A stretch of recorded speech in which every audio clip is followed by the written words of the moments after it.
Assalamualaikum warahmatullahi wabarakatuh. Alhamdulillahirabbil alamin wassalatu wassalamu ala asyrafil anbiya'i wal mursalin wa ala alihi washabihi ajma'in. Allahumma iftah alaina hikmataka wa anshur alaina min khazaini rahmatika ya arhamar rahimin. Rabbi shrah li sadri wa yassir li amri wahlul 'uqdatam min lisani yafqahu qawli. Subhanaka la ilma lana illa ma 'allamtana innaka antal alimul hakim. Rabbi zidna ilma. Alhamdulillahirrabbilalamin. Assalamualaikum warahmatullahi wabarakatuh. Kepada tuan-tuan dan puan, sahabat-sahabat yang sudah pun bersama-sama dalam sesi pada pagi ini, insya-Allah seperti biasa kita akan bersama-sama membaca ayat-ayat suci Al-Quran. Dan insya-Allah hari ini kita teruskan bacaan pada muka surat yang ke-92. Insya-Allah yang muka surat 91 kita selesai semalam. Jadi untuk yang baru pertama kali join sesi pada pagi ini, mungkin yang sebelum ni tak pernah join, sesi pada pagi ini kita akan bersama-sama membacakan ayat-ayat suci Al-Quran. Kemudian kita akan belajar berkaitan dengan hukum tajwid yang ada di dalam ayat yang kita baca. Kemudian selepas kita belajar tentang tajwid ataupun cara baca, tanda-tanda hukum-hukum tajwid, kita akan tengok kepada terjemahan ataupun maksud ayat yang kita baca. Untuk kita sama-sama memahami dan juga kita dapat amalkan ayat-ayat yang kita baca setiap hari, insya-Allah.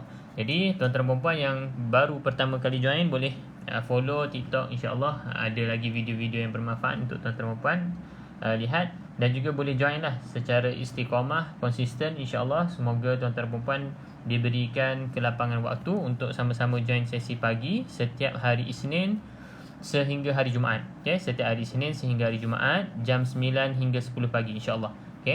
Kalau tidak ada apa-apa halangan, kita akan bersiaran langsung di TikTok 9 hingga 10 pagi. Kita bacalah sama macam tadi yang saya sebut, kita baca, kemudian tengok apa hukum tajwid yang ada. Kadang-kadang kita akan tanyalah berteka-teki, tuan-tuan dan puan pun boleh jawab hukum-hukum yang ada ataupun nak kena panjang berapa dan sebagainya macam semalam. Kemudian kita lihat pada maksud ayat. Maksud ayat, tadabbur ayat, apa yang kita boleh ambil pengajaran. Barulah ayat yang kita baca tu memberi kesan ke dalam diri kita dan hidup kita, insya-Allah. Jadi tuan-tuan dan puan, makluman juga untuk bulan Ramadan ni kita rancang untuk buat satu program ataupun aktiviti lah untuk isi masa yang mungkin terluang ataupun nak perbaiki bacaan dan sebagainya. Cumanya kalau tuan-tuan dan puan ada sebarang cadangan ataupun idea untuk buat apa-apa program secara online lah, insya-Allah, tuan-tuan dan puan boleh je isi Google Form. Saya ada letak dekat link bio tu cadangan program Ramadan. Tak ingat nama apa, tapi tuan-tuan dan puan boleh klik dekat bio tu, tekan. Situ ada cadangan untuk bulan Ramadan nanti. Saya akan tengoklah waktu ataupun cadangan apa yang tuan-tuan dan puan nak adakan sesi live ke ataupun kelas tertutup dan sebagainya, boleh cadang dekat situlah, insya-Allah. Jadi kita mulakan hari ini pada muka surat 92. Tuan-tuan dan puan yang baru masuk boleh buka muka surat 92. Muka surat 92, insya-Allah. Dan juga boleh share sesi live pada pagi ini kepada sahabat-sahabat kita yang ramai. Kalau yang di KL tu cuti daripada free tu boleh join lah, insya-Allah. InsyaAllah kita mulakan dulu sesi pada pagi ini dengan bacaan Ummul Kitab Al-Fatihah. A'udzubillahi minasyaitonirrajim. Bismillahirrahmanirrahim. Alhamdulillahi Rabbil Alamin. Ar-Rahmanir-Rahim. Maliki Yawmiddin. Iyyaka na'budu wa iyyaka nasta'in. Ihdinas siratal mustaqim. Siratal ladzina an'amta 'alaihim ghairil maghdubi 'alaihim waladdallin.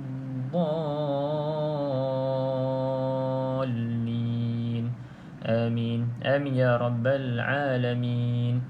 Baik, insya-Allah kita mulakan sama-sama. Kita baca dulu ayat yang pertama 87. 87. Kemudian kita lihat pada hukum-hukum tajwid yang ada di dalam ayat yang kita baca. Seterusnya kita lihat pada maksud ayat yang kita baca, pengajaran yang kita boleh ambil, insya-Allah. A'udzu billahi minasy syaithanir rajim. Allahu la ilaha illahu la yajma'annakum ila yaumil qiyamati la raiba fihi wa man asdaqu minallahi haditha. Okey, baik. Tuan-tuan dan puan, kita lihat ada hukum-hukum tajwidnya apa. Okey, pada lam ini terdapat tanda ombak. Okey, yang baru pertama kali join, tanda ni kita panggil dia tanda ombak lah. Kita istilahkan dia sebagai tanda ombak kerana dekat sini kita ada formula. Ombak selepasnya bukan huruf yang bersadu, maka tuan-tuan dan puan bacanya 4 ataupun 5 harakat. Yang dah biasa dengar tu ingat dah lah. Okey, cuma yang baru pertama kali join boleh tengok ni formula ni.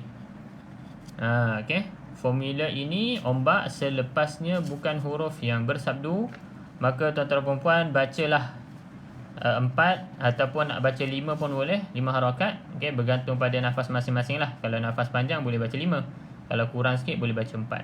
Okey, cuma kalau ada sabdu selepas daripada tanda ombak ini, maka tuan-tuan dan puan bacalah dengan 6 harakat. Okey, contoh mudah yang kita selalu kongsikan iaitu pada surah Al-Fatihah, kan, ayat terakhir tu waladdallin. Tu. Okey, dha tu ada alif yang ada tanda ombak, kan. Selepasnya lam ada tanda sabdu, maka dibaca 6.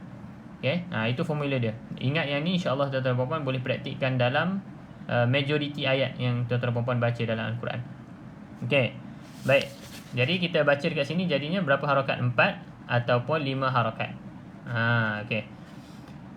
Kemudian lagi kita lihat pada tanda jim yang sukun ataupun jim mati. Di sini ni jim sukun lah kita panggil. Sukun tu bermaksud mati. Maka dilantunkan huruf jim ini la yajma'an, la yajma'an. Cuma lantunan tu dia tak keras, dia lembut saja. Sebab di sini qalqalah surah la yajma'annakum. Okey, apa lagi yang huruf-huruf perlu dilantunkan selain daripada huruf jim? Maka tuan-tuan dan puan kena ingat formula yang bawah ni. Okey, ni jim ada, kan, maka perlu dilantunkan.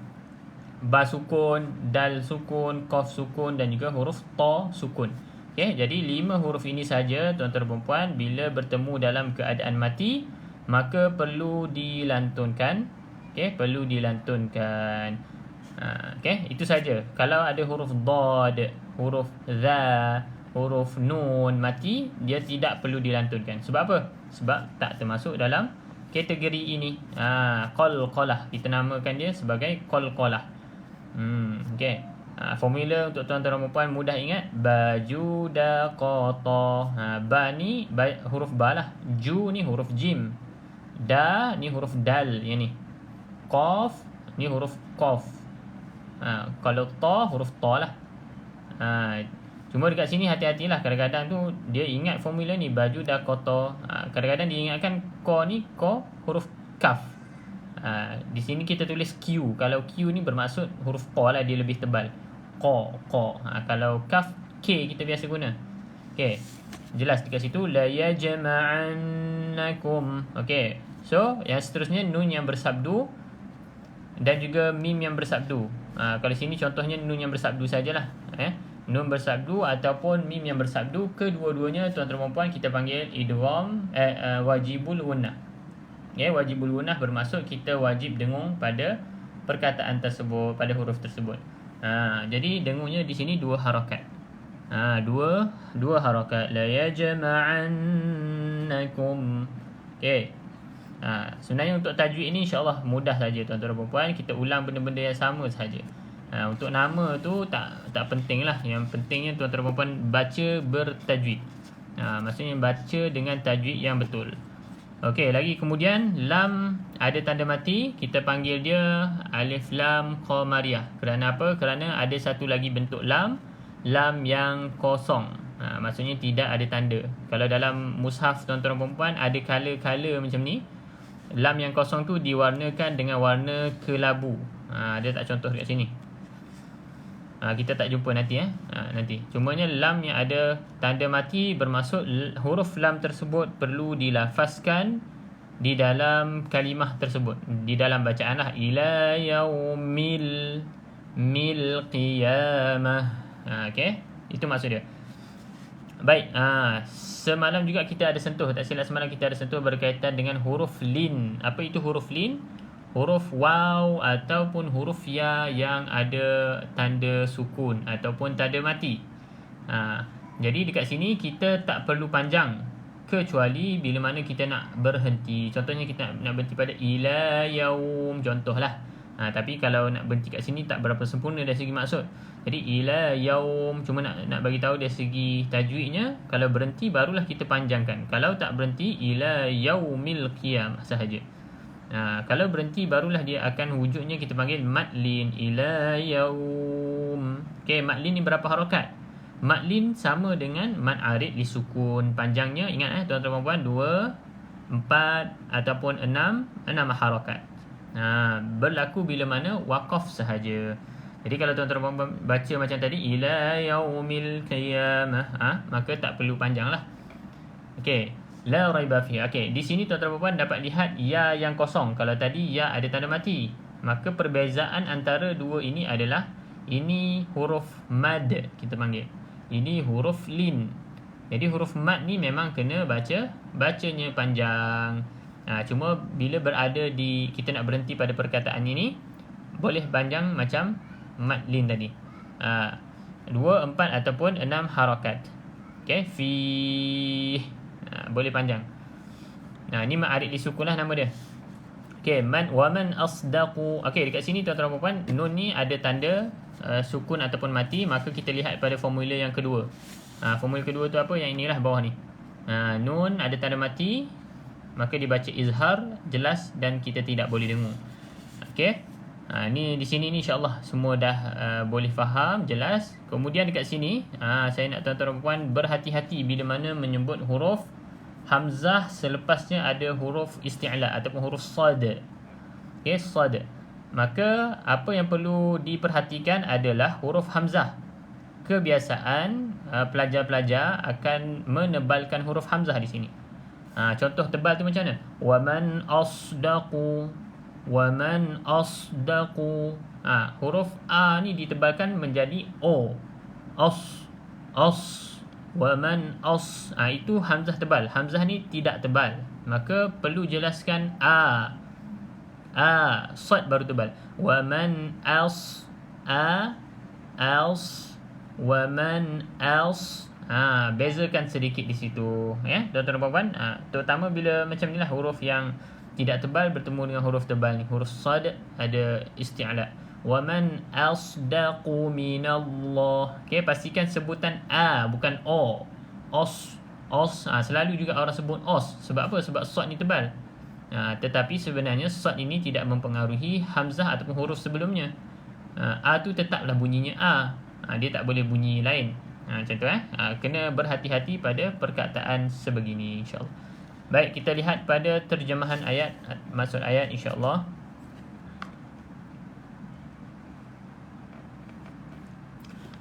Allah tidak ada Tuhan selain Dia pasti akan mengumpulkan kamu pada hari kiamat yang tiada keraguan akan terjadinya. Siapakah yang lebih benar perkataannya daripada Allah Subhanahu wa taala? Maka dalam ayat ni Allah SWT nak bagi tahulah bahawa tidak ada ilah. Ilah tu Tuhan, melainkan Dia, yakni Allah lah. Sebab apa? Sebab ilah Tuhan ni ada banyak kan. Tuhan berhala ke dan sebagainya, itu dia panggil Tuhan. Okey, tapi Tuhan yang sebenar-benarnya adalah tidak ada melainkan Allah Subhanahu Wa Taala saja. Dan Allah Subhanahu Wa Taala bagi tahu kepada kita bahawa kita semua akan dikumpulkan pada hari kiamat. Bila mana Allah ingatkan kita tentang akan dikumpulkan, maka tandanya, pengajarannya apa? Kita sebagai orang yang beriman, insya-Allah perlu menyiapkan diri, perlu bersiap sedia untuk dikumpulkan nanti. Sama ada kita, sebab kita pun tak tahu bila waktu malaikat maut nak jemput kita. Maka perlu Allah ingatkan kita untuk membuat persediaan. Okey, dan juga hari tersebut tidak ada keraguan terjadinya, pasti akan berlaku. Pasti akan berlaku. Maka kalau kita beriman, maka kita berusaha untuk buat amalan, menjauhi segala larangan, buat-buat dosa yang mudah mengumpat dan sebagainya, kita elak. Okey, siapakah yang lebih benar perkataannya daripada Allah? Dalam ayat ini kita dapat faham tiada perkataan ataupun kalimah ataupun mesej ataupun berita yang lebih benar, lebih tepat berbanding daripada yang sampai daripada Allah SWT, iaitu Al-Quran. Jadi kalau kita ambil pengajaran daripada perkataan ini, ayat ini, kenapa kita tidak mahu memahami, kenapa kita tidak mahu spend masa, kalau contoh live pagi-pagi ini 1 jam saja, kenapa kita tak nak spend masa 1 jam saja untuk kita membaca kalam yang lebih benar, yang sangat benar. Waman asdaku ni kalau bahasa Arab dia isim tafdil kan, asdaku, contoh akbar paling besar sangat, asdaku yang paling benar. Maka kenapa kita tak boleh spend masa kita setiap hari untuk baca Al-Quran, untuk faham Al-Quran, untuk kita teliti apa mesej yang Allah nak sampaikan. Sedangkan kita dah tahu Al-Quran ini adalah mesej ataupun perkataan yang paling benar. Paling benar. Sebab belum tentu perkataan manusia, kawan-kawan kita, malah ibu bapa kita, belum tentu perkataan tersebut ataupun yang dikeluarkan oleh mereka adalah perkataan yang benar. Tetapi Allah dah jamin dekat sini bahawa perkataan dia, iaitu Al-Quran lah, yang kita boleh tengok sampai hari ini, sampai hari kiamat, itu adalah perkataan yang benar, tidak ada penyelewengan, seperti mana kitab Taurat, seperti mana kitab Injil yang diselewengkan oleh orang Yahudi dan Nasrani. Tetapi Al-Quran telah dipelihara. Allah SWT janji memelihara Al-Quran sehingga ke hari akhirat. Tetapi kalau kita orang yang berfikir, orang yang berakal, kenapakah kita tak boleh spend masa untuk mendengar, mempelajari, memahami perkataan yang benar? Perkataan benar itu adalah Al-Quran. Jadi daripada ayat ni kita dapat ambil pengajaran, dapat muhasabah diri balik kan. Jadi kita set masa untuk baca Al-Quran, teliti maksud dia, fahami maksud dia. Kita tak perlu master ataupun profesional pun dalam bahasa Arab, sebab kita dah ada terjemahan. Kemudian kita ada tafsir dalam bahasa Melayu ataupun Indonesia. Dalam YouTube dan sebagainya pun dah banyak penerangan. Tapi kenapa kita tak ambil kemudahan yang Allah SWT beri kepada kita untuk mendalami, memahami kalam-kalam yang sangat benar ini, yang paling benar. Maka dekat sini kita muhasabah diri masing-masing lah. Cek balik diri kita dalam sehari-hari tu, ada tak usaha kita untuk mempelajari Al-Quran? Ada tak? Kenapa usaha kita nak belajar Al-Quran tu? Sebab kita nak amalkan. Sebab apa? Sebab kalau kita belajar, ada ilmu tapi kita tidak amalkan, kita akan jadi termasuk dalam golongan apa? Ghairil maghdu, yang kita baca dalam Al-Fatihah, ghairil maghdu bi alaihim. Okay? Orang yang dimurkai Allah. Ada ilmu tapi tidak amalkan. Kalau waladdallin memang yang tak berilmu lah. Macam mana nak amal? Okay, baik. Itu yang pertama. Baik, kita teruskan lagi yang ayat seterusnya, 88. فَمَا لَكُمْ فِي الْمُنَافِقِينَ فِئَتَيْنِ وَاللَّهُ أَرْكَسَهُمْ بِمَا كَسَبُوا أَتُرِيدُونَ أَن تَهْدُوا مَنْ أَضَلَّ اللَّهُ وَمَنْ يُضْلِلِ اللَّهُ فَلَنْ تَجِدَ لَهُ سَبِيلًا. Okay, baik, kita lihat pada hukum tajwid dulu, tuan-tuan dan puan. Kalau ada soalan, nak keliru cara nak baca dan sebagainya, boleh tanya dekat bawah, jangan risau, insya-Allah. Okay, sama-sama kita belajarlah. Kalau saya tak boleh jawab, kita cari sama-sama jawapan, kemudian kita akan bincangkan dalam sesi live akan datang ataupun dalam bentuk video. Fama lakum. Okay, pastikan setiap kali mim yang bertanda sukun ataupun mati, tuan-tuan dan puan-puan, pastikan bibir atas dan juga bibir bawah dirapatkan betul-betul, tanpa ada regangan, tanpa ada ruang. Barulah sempurna bunyi izhar pada huruf mim tersebut. Sebab dekat sini ni izhar syafawi lah nama dia, mim yang ada tanda sukun. Kalau nun yang ada tanda sukun ini bermaksud izhar hakiki, izhar halki. Kedua-duanya izhar. Bila kita sebut izhar, maka tidak boleh dengung. Berbalik pada formula yang inilah. Okay, tuan-tuan dan puan yang baru join tu boleh screenshot. Sebab dalam sesi kita setiap hari kita akan guna ataupun bincangkan formula ini je lah. Okay, cuma kalau ada soalan lain mungkin kita tak cover dalam formula-formula ni, tuan-tuan dan puan boleh tanya dan insya-Allah kita tambahlah kalau perlu. Okay, aturi dunaan mana tadi? Okay, baik. Kemudian dekat sini mat bukan mat. Huruf lin juga tadi. Kalau kita berhenti barulah kita panjangkan 2, 4 ataupun 6 harakat. Fi'atain.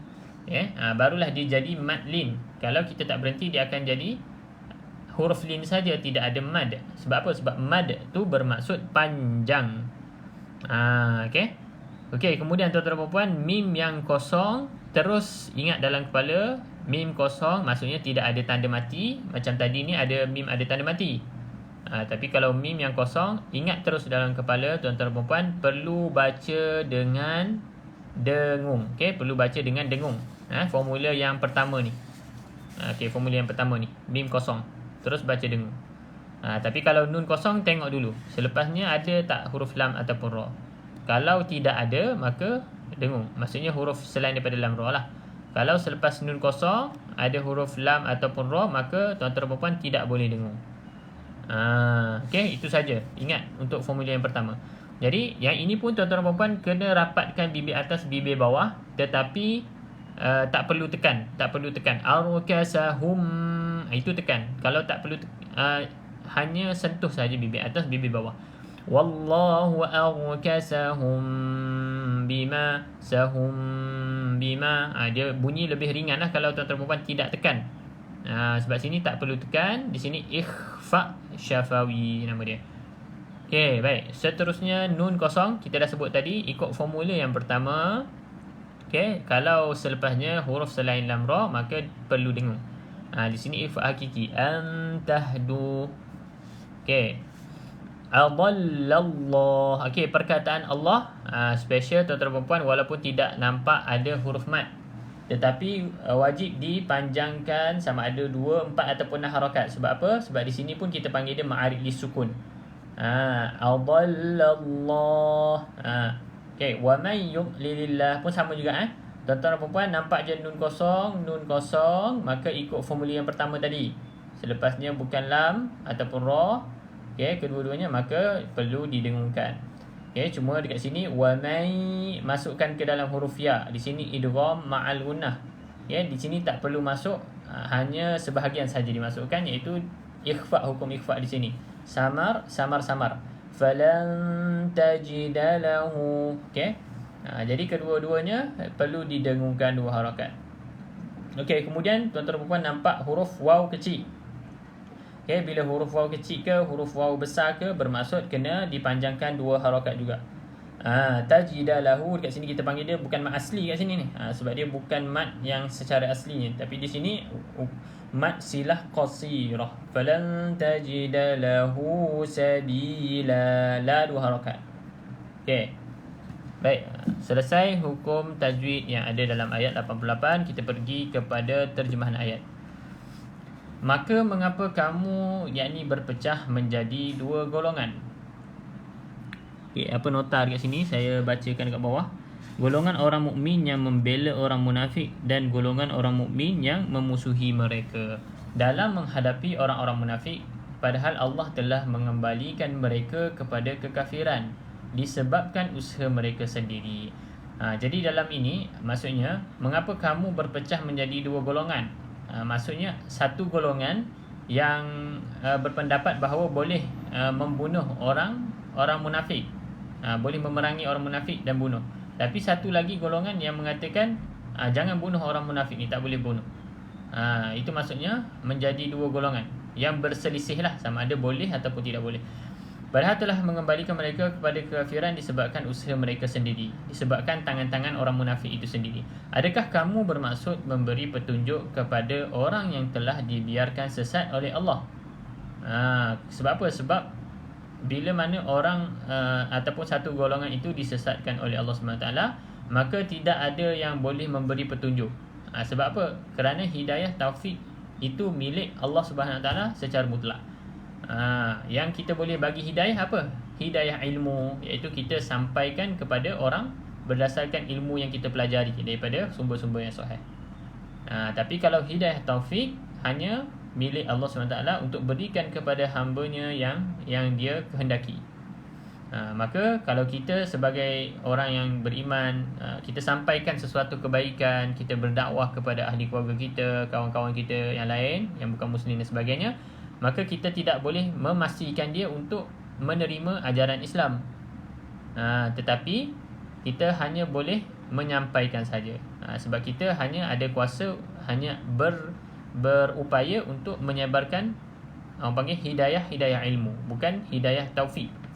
Okey, sebab dia ada dua. Kamu tidak akan mendapat jalan yang ini untuk memberi petunjuk baginya. Sebab segala petunjuk yang menyebabkan orang itu insaf dan sebagainya untuk kembali ke jalan yang benar, itu daripada izin Allah SWT. Maka tugas kita hanyalah menyampaikan, walaupun perkara tersebut perkara yang kecil. Kan, contoh kita ajar orang adab ataupun doa-doa yang yang sahih daripada hadis-hadis Nabi, maka di situ itulah tugas kita, untuk menyampaikan saja. Okey, baik, kita teruskan ayat 89. وَدُّوا لَوْ تَكْفُرُونَ كَمَا كَفَرُوا فَتَكُونُونَ سَوَاءً فَلَا تَتَّخِذُوا مِنْهُمْ أَوْلِيَاءَ حَتَّى يُهَاجِرُوا فِي سَبِيلِ اللَّهِ فَإِن تَوَلَّوْا فَخُذُوهُمْ وَاقْتُلُوهُمْ حَيْثُ وَجَدتُّمُوهُمْ وَلَا تَتَّخِذُوا مِنْهُمْ وَلِيًّا وَلَا نَصِيرًا. Okey, baik. Tuan-tuan dan puan, ada perkara yang perlu diperhatikan di sini. Okey, insyaAllah yang ni tak ada masalah, tuan-tuan dan puan. Waddu lau bunyi L-A-U, lau. Takfuruna kama, ini insyaAllah tidak ada masalah. Okey, cuma dekat sini, tuan-tuan dan puan, saya nak highlight pada perkataan sawa'a. Okey, tuan-tuan dan puan kena perhatikan betul-betul ni pada perkataan sawa'a ni. Sebab apa? Sebab kalau tuan-tuan dan puan tak belajar, tak tahu, maka kebanyakan akan baca macam mana? Dia akan berhenti kan? Sebab kita berhenti dekat sini, ada waqaf ni. Waqaf ni boleh berhenti. Fatakununa sawa'. Itu bacaan yang betul ke salah tu? Betul ke salah? Cuba komen kat bawah. Fatakununa sawa'. Ataupun kena baca fatakununa sawa'a. Okey, mana satu yang betul? Tuan-tuan dan puan boleh komen kat bawah. Bacaan yang pertama fatakununa sawa'. Okey, matikan huruf hamzah. Bacaan kedua boleh komen satu ataupun dua. Bacaan kedua fatakununa sawa'a. Okey, bacaan yang pertama ke bacaan yang kedua, bacaan yang betul? Mana satu? Sebab dekat sini ni mungkin ada kekeliruan sedikit. Bagi sesetengah orang lah, tak semua. Kalau yang dah belajar tu confirm insyaAllah betul dah baca. Baca yang kedua, betul. Okey, satu lagi soalan. Berapa harakat? Okey, memang betul kita dah kena baca. Hamzah ni perlu kita lafazkan. Maksudnya kita tak matikan lah. Cuma soalan kedua, berapa harakat yang kita perlu baca pada huruf hamzah? Ataupun tak ada harakat. Maksudnya satu je lah, sawa'a. Fatakununa sawa'a. Ataupun fatakununa sawa'a. Berapa? Puan Adah 2 harakat, Puan Azizah 2 harakat. Ni semua dah belajar ni. Okey, fatakununa sawa'a. Betul. Kita baca dengan 2 harakat. Sebab apa? Sebab di sini pun kita panggil dia mad iwad. Mana kita nak tahu? Ada tanwin baris atas. Okey, macam ni pun sama, tanwin baris atas. Kita baca 2 harakat kan. Tapi di sini biasanya tidak ada masalah sebab memang ada alif. Yang jadi isunya adalah pada kalimah seperti ini, sawa'a. Dia tidak ada alif, tetapi cara bacanya sama seperti ini, sabila, hadisa. Tengok, ni tanwin baris atas, ini pun sama, tanwin baris atas. Tapi kalau tanwin baris depan ataupun baris bawah, maka tuan-tuan dan puan tak perlu baca 2 harakat. Sebab di situ bukan mad iwad. Okey. Ada lagi perkataan lain lah daripada sawa'a ni. Ma'a contohnya, nisa'a contohnya. Okey. Jadi berhati-hati pada kalimah ini kalau nak berhenti. Baik, kita tengok lagi apa yang ada. Hukum nun ada tanda mati, mim ada tanda mati, kesemuanya ikut formula yang kedua. Formula yang kedua iaitu bacaan izhar. Bacaan izhar. Lagi okey, nun kosong ikut formula yang pertama. Jumpa je nun kosong ikut formula yang pertama, iaitu selepasnya huruf selain huruf lam ra maka dibaca dengan dua harakat. Dengung. Betul lah 2 harakat, tapi 2 harakat tu apa? Dengung. Dengung 2 harakat. Di sini ikhfa hakiki. Okey, lagi kita jumpa qalqalah untuk contoh huruf qalqalah. Waqtuluhum. Okey, pastikan lantunkan sedikit pada huruf qaf. Jangan terlalu kuat pula. Waqtuluhum tak perlu. Just nice saja. Fakhuduhum waqtuluhum. Pastikan lantunnya sedikit saja. Okey, baik. Kemudian di sini tuan-tuan dan puan kita dapat satu lagi hukum apa dekat sini ni. Mungkin dalam ni ada yang dah belajar ni sebenarnya tajwid ni. Cuba komen sikit, ada tak yang tahu ni?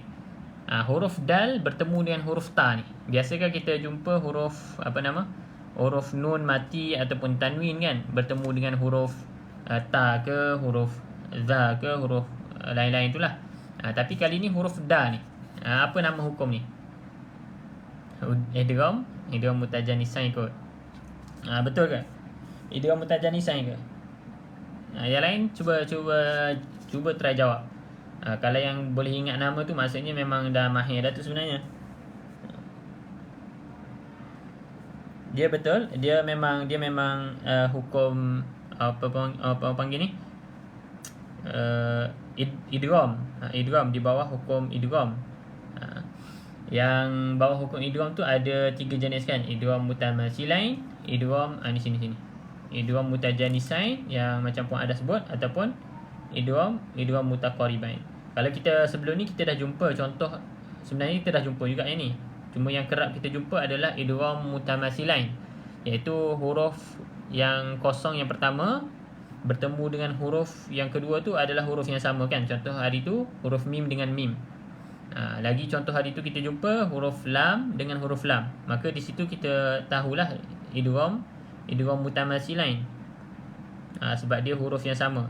Tetapi kalau huruf yang berbeza, ni huruf berbeza, huruf dal dengan ta ni berbeza.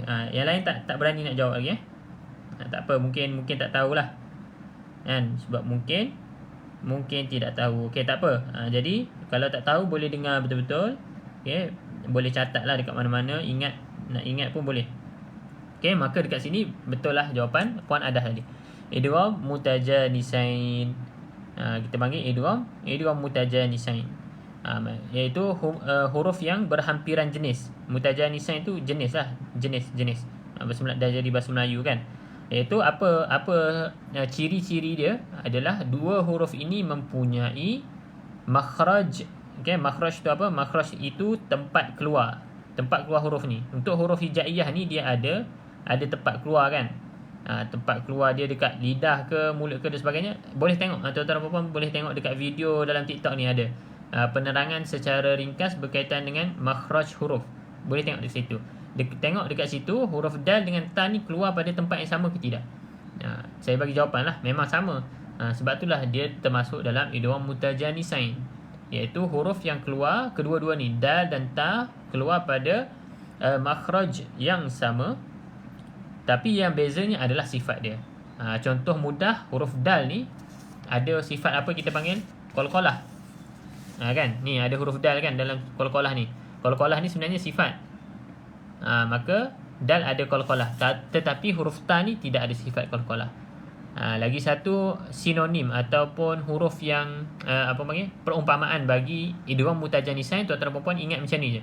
Untuk idgham mutajanisain ni kan dia keluar pada tempat yang sama tetapi memiliki sifat yang berbeza. Samalah macam kita manusia, kita keluar pada perut ibu yang sama tetapi mempunyai sifat yang berlainan dengan adik-beradik kita yang lain. kan? Adik-beradik kita pun semua keluar daripada perut ibu yang sama. Bukanlah keluar daripada perut ayah, kan?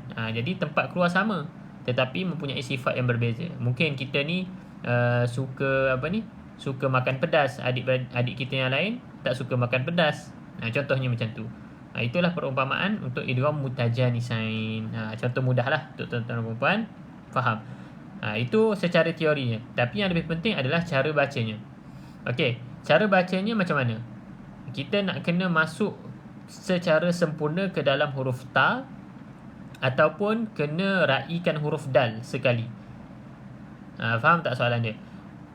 Kita perlu masukkan secara sempurna ke dalam huruf ta, maksudnya abaikan huruf da ni, ataupun kita raikan juga huruf dal dan kita masuk dalam huruf ta. Cuba komen. Cuba try jawab. Kalau salah tak apa, kalau betul alhamdulillah. Bacaan pertama tu macam mana? Maksudnya terus masuk dalam huruf ta. Dua huruf yang punya makhraj yang sama, cuma berbeza sifat. Okey, betul. Masuk sempurna. Okey, baik. Puan Adah, Puan Azizah ni memang dah biasa ni kot. Jadi sahabat-sahabat yang lain pun boleh belajarlah. Wajadtum. Maka abaikan terus huruf dal di sini, terus masuk ke dalam huruf ta secara sempurna. Kita panggil dekat sini kategori dia idgham kamil. Dia sebab dia ada idgham naqis, iaitu masuk tapi tak sempurna. Kita ada idgham kamil, masuk dengan sempurna. Jadi dekat sini ni masuk dengan sempurna. Wajadtumuhum. Okey, wajadtumuhum. Sebab apa? Sebab nanti ada contoh untuk idgham naqis. Idgham naqis, iaitu kita belajar kita masukkan tapi tidak sempurna. Apa maksud tak sempurna? Sebab kita raikan huruf sebelum tu. Nanti kalau kita jumpa contoh tu, kita akan huraikan lah. Contoh dia ahadtu, bastah, contohnya. Bukan bastah, basat. Itu contoh-contoh. Mungkin tuan-tuan puan tak nampak, tapi ada contoh itu. Cuma dekat sini pastikan masuk secara sempurna. Okey, bacaan pertama masuk sebab belajar dengan alhamdulillah. Okey, baik. Kita teruskan. Ini insya-Allah tak ada masalah tuan-tuan puan. Kalau tanwin ni macam biasalah, ikut formula yang pertama tu. Lihat kalau huruf selain lam ra terus dengung. Di sini idgham ma'al gunnah masuk dalam waw. Waliyau. Okey. Cuma kalau perkataan minhum ni pastikan tidak ada lantunan lah. Sebab biasa kita sebut, hati-hati jangan dilantunkan minhum waliyau. Minhum, sebut satu-satu. Okey, baik. Selesai. Ayat 89 kita lihat pada terjemahan. Mereka ingin agar kamu menjadi kafir. Mereka ni siapa? Mereka ni adalah orang munafik. Ingin agar kamu menjadi kafir sebagaimana mereka telah menjadi kafir, sehingga kamu menjadi sama dengan mereka. Jadi hasrat orang munafik ni supaya kita orang beriman, jadi seperti mana mereka. Jadi kafir seperti mana mereka. Jadi kufur seperti mana mereka. Sebenarnya orang munafik ni lebih lagi berbahaya berbanding dengan orang yang kafir secara zahir. Dah kita nampak memang dia kafir. Sebab apa? Sebab orang munafik ni seperti dalam peribahasa kita panggil apa? Duri dalam daging, ataupun apa lagi? Musuh dalam selimut, jarum dalam kertas. Jarum ke gunting dalam kertas. Macam itulah. Itu perumpamaan untuk orang munafik kan. Jadi orang munafik ni sebenarnya lebih berbahaya daripada orang kafir yang kita nampak secara jelas kufur. Janganlah kamu jadikan daripada mereka sebagai sahabat-sahabat kamu sebelum mereka berpindah pada jalan Allah. Iaitu Allah SWT larang kita supaya jangan kita jadikan mereka ni sebagai sahabat-sahabat, orang-orang kawan baik untuk kita sebelum mereka ni berpindah pada jalan Allah, berjuang pada jalan Allah lah, fi sabilillah. Yuhajiru maksudnya berhijrah lah, berhijrah pada jalan Allah. Maksudnya ikut apa yang seperti mana yang Allah SWT suruh. Apabila mereka berpaling, maka tawanlah mereka dan bunuhlah mereka dimanapun mereka kamu temukan, dan janganlah kamu jadikan seorang pun di antara mereka sebagai sahabat setia dan penolong. Jadi kalau jumpa je orang-orang yang munafik ni, maka Allah SWT suruh bunuhlah mereka. Tapi adakah kita boleh bunuh semua daripada mereka? Nanti kita lihat pada ayat yang seterusnya, ada penerangan dia.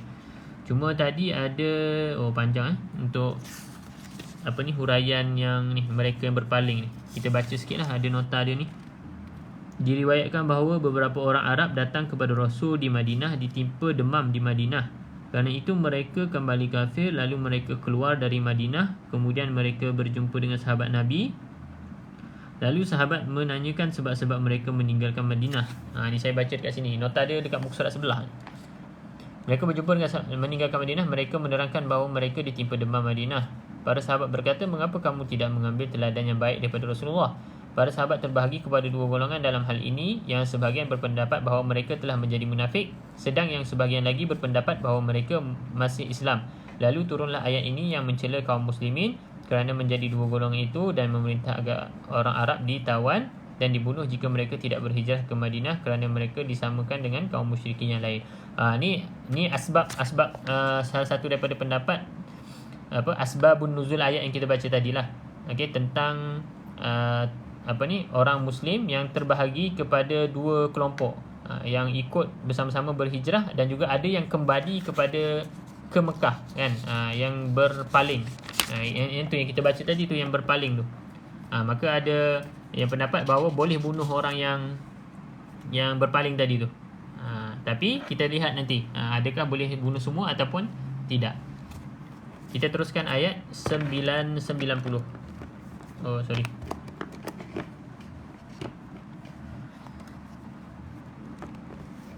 Okay, ayat 90.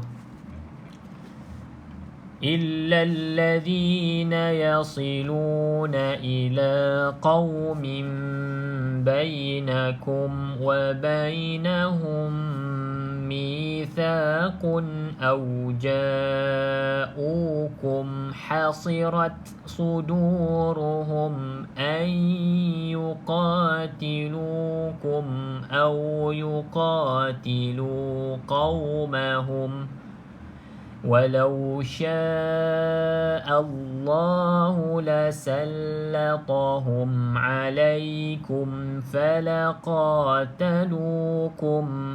Okey, sejak saya nak tanda dekat sini, takut terlupa nak terangkan. فَإِنِ اعْتَزَلُوكُمْ فَلَمْ يُقَاتِلُوكُمْ وَأَلْقَوْا إِلَيْكُمُ السَّلَمَ فَمَا جَعَلَ اللَّهُ لَكُمْ عَلَيْهِمْ سَبِيلًا. Okey, baik. Kita lihat dulu hukum tajwid yang ada, tuan-tuan dan puan-puan. Okey, illal ladzina yasiluna ila qaumin. Okey, nampak di sini ada hukum iqla, tuan-tuan dan puan-puan. Macam mana kita dah tahu? Sebab ada mim yang ekor ke bawah.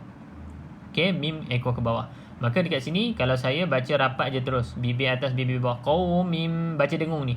Okey, ni kena baca dengung, iqla. Ila qaumin bainakum. Okey, rapat bibir atas bibir bawah. Ataupun kalau tuan-tuan dan puan-puan belajar ataupun ada belajar dengan guru-guru lain, adakan sedikit orang panggil ruangan ataupun regangan, maka ikutlah mim toge.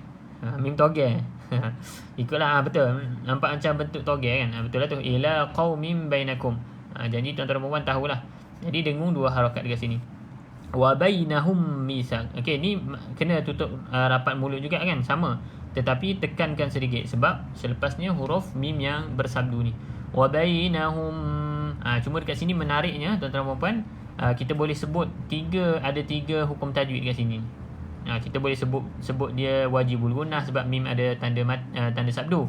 Ataupun kita boleh sebut idgham mutamasilain. Kan tadi idgham mutajanisain. Yang ni kita boleh sebut dia idgham mutamasilain, huruf yang sama, mim dengan mim. Kita juga boleh sebut betul Puan Hasnah, idgham syafawi pun boleh juga. Mim mati bertemu dengan huruf mim. Idgham syafawi. Ada tiga lah nama dekat situ. Okey. Tapi yang penting cara baca. Cara baca dengung dua harakat, tutuplah bibir atas bibir bawah, tekan sikit rapat. Misakun, okey. Tanwin depan 69 ni guna formula yang nombor 2. Guna formula nombor 2. Pastikan bacaan izhar lah. Formula nombor 2 kita ni. Ni ada tanwin 69. Maka baca izhar. Izhar halki, betul. Bertemu dengan huruf hamzah. Kemudian ombak. Okey, ombak ni kita jumpa ombak lagi di sini ombak. Okey, ikut saja formula kita, iaitu selepasnya huruf yang tidak bersabdu maka baca 4 ataupun 5 harakat. Okey. Hasirat suduruhum. Okey, dekat sini ni pastikan kalau tuan-tuan dan puan-puan nak lebih teliti, huruf ta ni dia ada sifat sifat apa? Hamas. Maka tuan-tuan dan puan-puan, dia hamas ni macam lah, macam qalqalah. Hasirat. Hasirat. Okey, pastikan dia ada sedikit angin yang keluar tu. Hasirat. Hamas. Yang Puan Hasnah Eja tu betul. Puan Adah tu kena buang A tu. Hamas. Kalau Hamas tu yang pejuang dekat Palestin kan. Hamas. Hams. Hasirat sudurhum. Cuma kalau kita belajar Hamas ni dia tak boleh berlebihan. Kalau dia berlebihan dia jadi seperti huruf sin. Hasirat sudu. Itu Hamas yang berlebihan. Maka dia akan jadi seolah-olah huruf sin. Hasirat sudu. Tak boleh. Dia sedikit je. Dia pegang pada makhraj ta. Hasirat. Kemudian lepaskan. Hasirat. Lepaskan lidah tu pada makhraj ta tu. Barulah dia akan hasilkan hamas tu. Hasirat. Macam tu. Suduruhum pastikan sad tebal. Okay, nun kosong. Macam biasa guna formula pertama. Selepasnya bukan lam ra dengan 2 harakat. Di sini idgham ma'al gunnah. Okay, mana-mana mim yang ada tanda mati, nun ada tanda mati, jelas kita baca izhar. Ya, tak ada masalah dekat situ, tak ada isu. Ni 4 ataupun 5 harakat. Di sini saya tanda tadi kan. Apa yang tuan-tuan dan puan-puan rasa-rasa apa yang perlu ditekankan pada huruf sin ni? Kenapa saya garis dekat huruf sin ni? Cuba bagi pendapat lah kenapa. Kalau yang dah biasa perbaiki bacaan dengan guru-guru dan sebagainya, insya-Allah pernah dah kena tegur ni. Contohnya, apa yang perlu diperhatikan ataupun kenapa saya rasa saya garis dekat huruf sin ni? Nampak macam biasa je, tak ada pun nak kena dengung ke apa kan. Kenapa kena garis ni? Kenapa saya garis ni? Maksudnya kalau saya garis bermaksud perlu berhati-hatilah bila mana berjumpa dengan keadaan seperti ini. Cuba komen. Cuba komen dekat bawah. Ke tak tahu? Kalau tak tahu tak apa. Mungkin sebab urus lepas tu bacaan tak tebal. Sofir huruf sad kan Puan Hasnah. Huruf sin. Tapi mungkin saya faham lah maksud Puan Hasnah tu. Okay, betul. Mungkin sebab huruf selepas tu bacaan tak tebal.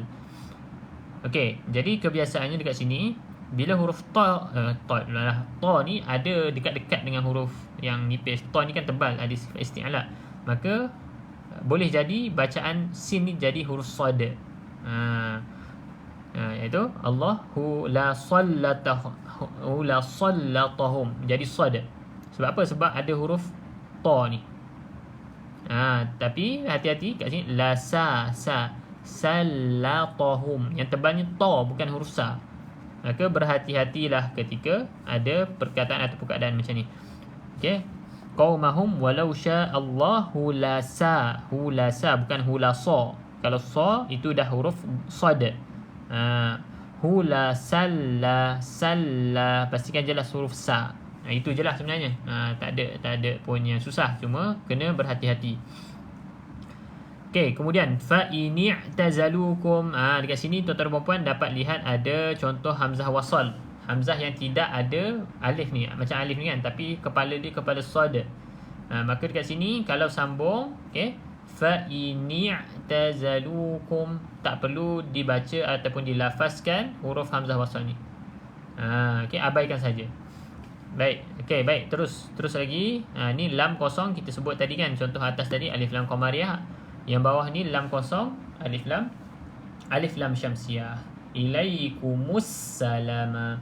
Okey, terus idgham secara sempurna dalam huruf sin. Tak perlu lafazkan huruf lam. Idgham syamsi. Okey, fama ja'alallahu lakum alaihim sabila. Okey, ni mak iwat tadilah, tak ada masalah. Okey, baik. Kita teruskan pada terjemahan ayat. Maksud ayat yang kita baca ni, apakah maksud dia? Okey, siapa yang golongan yang boleh dibunuh tadi kan? Dalam ayat sebelum ni kita sebut perlu bunuh dekat mana-mana kita jumpa. Okey, tak semua kena boleh bunuh, iaitu kecuali orang-orang yang meminta perlindungan kepada suatu kaum yang antara kamu, dan kaum itu telah ada perjanjian damai. Ni ada nota tapi kat belakang nota dia ni. Ayat ini menjadi dasar untuk hukum perlindungan. Okey, maksudnya kecuali untuk orang-orang yang tak ikut tadi tu kan, yang tak ikut berhijrah tu, dia ada berlindung dalam satu kaum, dan kaum itu ada perjanjian damai dengan orang yang beriman tu, dengan kita lah waktu tu. Okey, maka tak boleh bunuh orang yang bawah perlindungan orang yang ada perjanjian dengan kita. Contohnya macam tu. Okey, atau orang yang datang kepadamu sedangkan hati mereka merasa berat untuk memerangi kamu atau memerangi kaumnya. Maksudnya mereka ini yang tak ada hasrat pun nak bunuh, nak berperang dengan kita. Maka pun tak boleh juga kita membunuh orang mereka. Tidak boleh membunuh mereka. Nota tadi yang tidak berpihak dan telah mengadakan hubungan dengan kaum muslimin. Maksudnya dia tidak ada perasaan untuk bunuh memerangi kita, maka tak boleh juga. Okay, sekiranya Allah menghendaki, nescaya diberikannya kekuasaan kepada mereka dalam menghadapi kamu, maka pastilah mereka memerangimu. Tetapi jika mereka membiarkan kamu dan tidak memerangi kamu serta menawarkan perdamaian kepadamu, yakni menyerah, maka Allah tidak memberi jalan bagimu untuk menawan dan membunuh mereka. Tadilah kita dah sebut. Maka kalau orang yang tu tidak memberi mudarat ataupun tak ada niat nak berperang ataupun nak bunuh kita dan sebagainya, maka tidak boleh membunuh. Jadi kita berdamai je lah dengan dia. Macam tu. Baik. Seterusnya ayat-ayat terakhir. Ada sikit lagi masa, insya-Allah.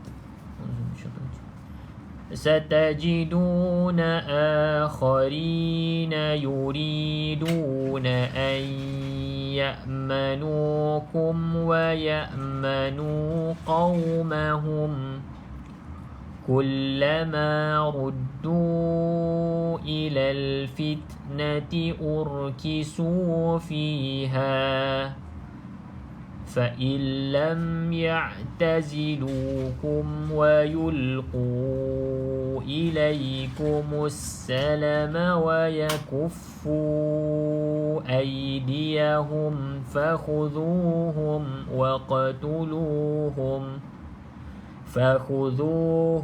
واقتلوهم حيث ثقفتموهم وأولئكم جعلنا لكم عليهم سلطانا مبينا. Okey, baik. Okey, lihat apa yang ada tajwid di dalam ayat ini. Okey, nun kosong ikutlah formula yang pertama.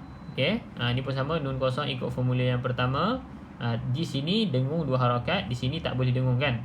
Sebab apa? Sebab selepas nun tu ada huruf lam kan, huruf lam ni. Yang baru masuk boleh tengoklah formula ni. Ingat betul-betul nun kosong tadi. Okey, selepasnya kalau ada huruf lam maka tak boleh dengung.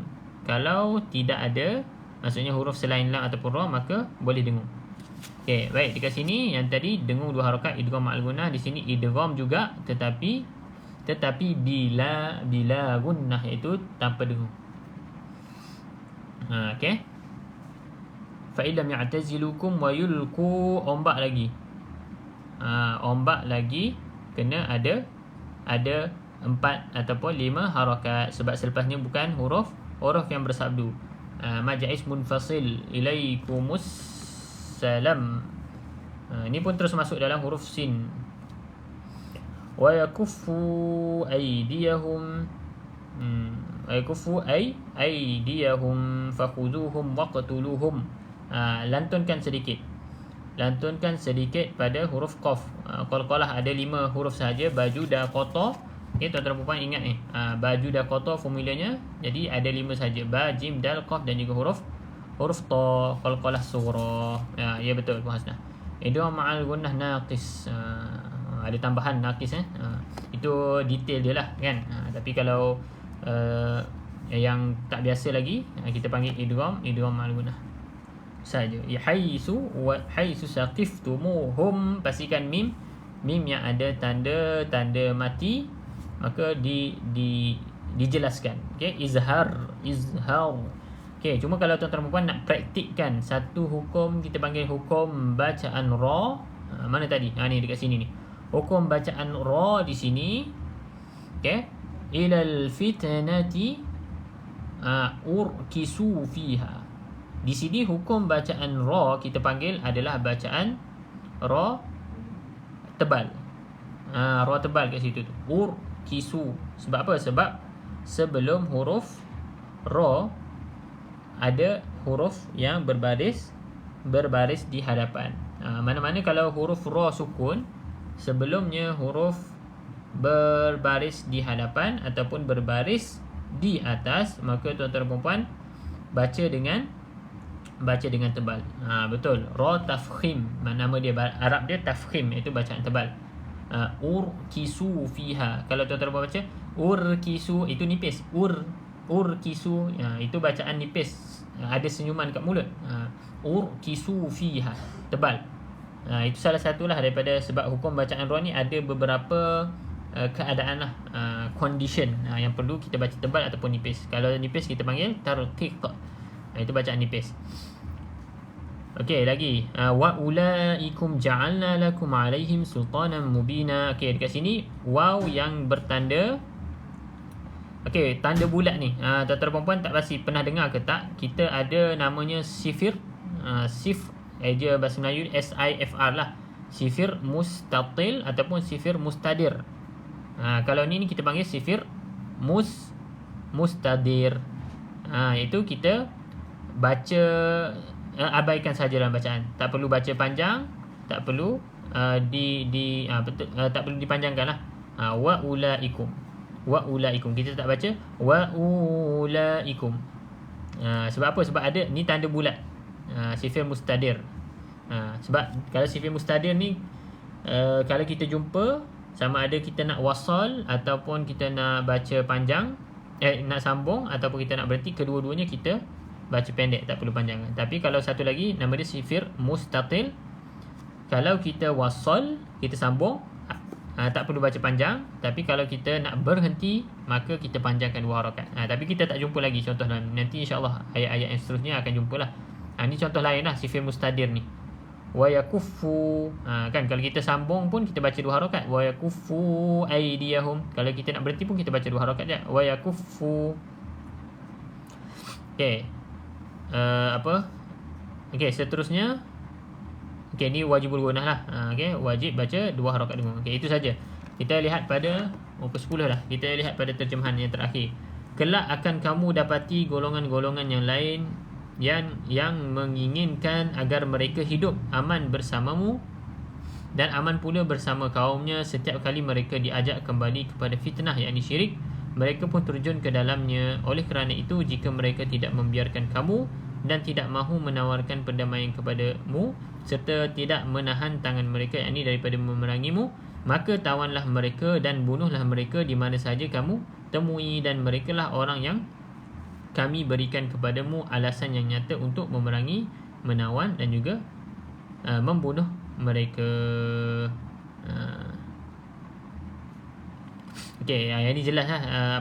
Kalau orang tersebut memang ada tak mahu berdamai kan, nak berperang dengan orang Islam, orang yang beriman, maka dibenarkan untuk memerangi ataupun menawan mereka ataupun membunuh mereka.